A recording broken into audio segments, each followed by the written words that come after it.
अस्सलाम वालेकुम स्टूडेंट्स, आज हम करेंगे unit number 5 exercise number 5.3 question number 1 का थर्ड पार्ट। क्वेश्चन नंबर 1 में आपसे कह रहे हैं कि find A union B and A intersection B through Venn diagram. आपने क्या करना है कि ए इंटरसेक्शन बी और ए यूनियन बी फाइंड करना है और उसको रिप्रेजेंट करना है, जो भी रिजल्ट आता है उसको वेन डायग्राम से। आपको दो सेट्स दिए गए हैं ए एंड बी, ठीक है। ए सेट आपके पास क्या है, सेट ऑफ नेचुरल नंबर्स, ठीक है। एंड कह रहे हैं and x is less than और इक्वल टू एडी, आपके पास सेट बिल्डर फॉर्म है और इसको आपने सिंपल फॉर्म में कन्वर्ट करना है। अगर आपको सेट बिल्डर फॉर्म को कन्वर्ट करना नहीं आता तो आपके लिए प्रॉब्लम हो सकती है, आप इन क्वेश्चंस को सॉल्व नहीं कर सकते। अगर तो यहाँ पे ये लाइन है लेस देन और इक्वल टू 8 का मतलब है कि 8 भी शामिल है, ठीक है। आपने नेचुरल नंबर्स लेने हैं। नेचुरल नंबर्स वो नंबर्स होते हैं जो 1 से स्टार्ट होते हैं और 1 से लेके 8 तक के सारे नंबर्स आपने लिखने हैं। अगर आप चाहें तो आप यूं भी लिख सकते हैं इसको 1 2 और आगे डॉट डाल दें और लिखते हैं 8, ठीक है। लेकिन बहरहाल मैंने आपकी आसानी के लिए सारे नंबर्स लिखे हैं। नेक्स्ट है B part. Y set that Y belongs to whole and Y is less than और इक्वल टू 10। होल नंबर्स हैं। होल नंबर्स वो नंबर्स होते हैं जो 0 से स्टार्ट होते हैं। 0 से लेके 9 तक सारे नंबर्स लिखेंगे, लेकिन 10 नहीं लिखना, क्योंकि अगर यहाँ लाइन डली होती तो इसका मतलब है कि y इज लेस देन और इक्वल टू 10 होता और 10 भी शामिल होता, लेकिन अभी 10 शामिल नहीं है। 0 से लेके 9 तक सारे नंबर्स हैं। 0 से इसलिए स्टार्ट हैं क्योंकि होल नंबर स्टार्ट ही 0 से होते हैं। अब हमने इन दोनों सेट्स का यूनियन लेना है, ठीक है, ए यूनियन बी। ए और बी का यूनियन लेना है। यूनियन में आप सारे के सारे एलिमेंट्स लिखते हैं और किसी भी एलिमेंट को रिपीट नहीं करते। तो हम स्टार्ट करेंगे 0 1 2 3 4 5 6 7 8 एंड 9। हमने सारे के सारे एलिमेंट्स लिख दिए, ठीक है। अब आपने क्या करना है कि इन दोनों को आपने वेन डायग्राम पे रिप्रेजेंट करना है।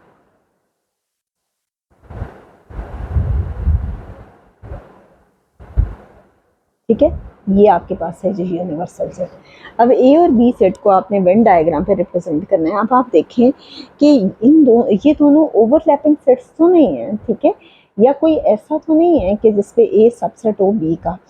अब देखिए, ए में है 1 से लेके 8 तक और बी में भी 1 से लेके 8 तक है, और जबकि 0 एंड 9 भी है। ए का हर एलिमेंट बी में मौजूद है, तो ए बी का सबसेट होगा। He is a subset of set b. A का हर एलिमेंट जब बी में मौजूद है तो आपके पास वो सबसेट कहलाता है। सबसेट की डेफिनेशन ये होती है कि every element of set A is also an element of set B, या बी का हर एलिमेंट ए में मौजूद हो तो उस सूरत में भी आप कह सकते हो कि बी सबसेट है ए का। बहरहाल यहाँ पे ए सबसेट है बी का, लेकिन बी सबसेट नहीं है ए का, क्योंकि 0 और 9 ए में मौजूद नहीं है। हम क्या करेंगे कि जब वो सबसेट होता है तो जो सेट सबसेट होता है, अब देखिए बी के सारे एलिमेंट तो ए में नहीं है, लेकिन ए के सारे एलिमेंट बी में है, तो ए सेट आप इस सर्कल के अंदर बनाओगे, क्योंकि ए का हर एलिमेंट बी में मौजूद है। जिसका एलिमेंट मौजूद है वो सेट के अंदर आएगा।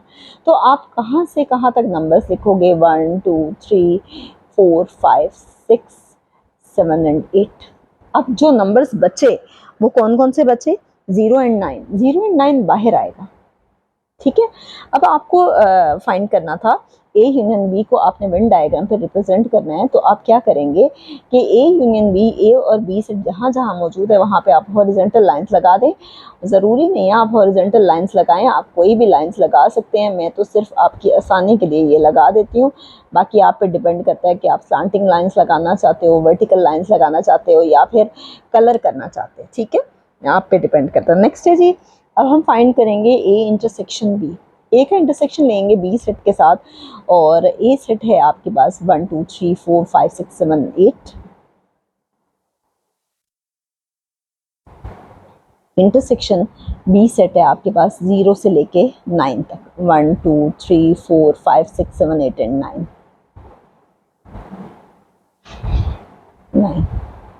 आपने दोनों का इंटरसेक्शन लेना है।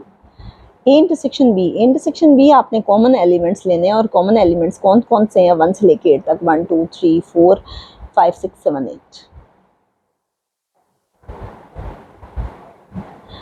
अब देखिए आप क्या करेंगे कि यहाँ पे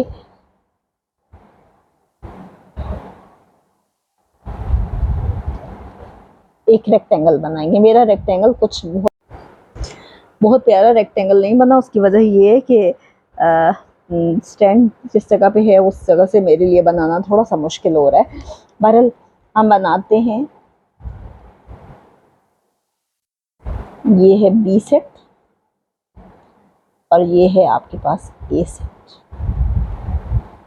ए के एलिमेंट्स हैं जी 1 2 3 4 5 6 7 8 और बी सेट है आपके पास 0 और 9। अब आपको लेना है ए इंटरसेक्शन बी। याद रखिएगा इंटरसेक्शन में हमेशा छोटा सेट आंसर होता है। आप अगर नोटिस करें तो जो आंसर इसका आया है वो ए आया है, ठीक है। तो आप क्या करोगे कि जो छोटा सेट है वो है ए, आप ए को कवर करोगे, ठीक है। आप अगर देख लें 1 2 3 4 5 6 7 8 आप सिर्फ और सिर्फ ए को कवर करोगे क्योंकि सारे के सारे एलिमेंट्स वो आए हैं जो कि ए में हैं। तो ए पे मैंने यहाँ पे दोबारा से हॉरिजॉन्टल लाइंस लगा दी हैं। आप बेशक वर्टिकल लाइंस लगा दें लेकिन कोई इशू नहीं अगर आप ये भी लगाते हो तो, ठीक है। तो यहाँ पे हमारी एक्सरसाइज नंबर 5.3 का क्वेश्चन नंबर 1 फाइनली कंप्लीट हो गया। इंशाल्लाह नेक्स्ट वीडियो में हम इसी एक्सरसाइज का क्वेश्चन नंबर 2 स्टार्ट करेंगे।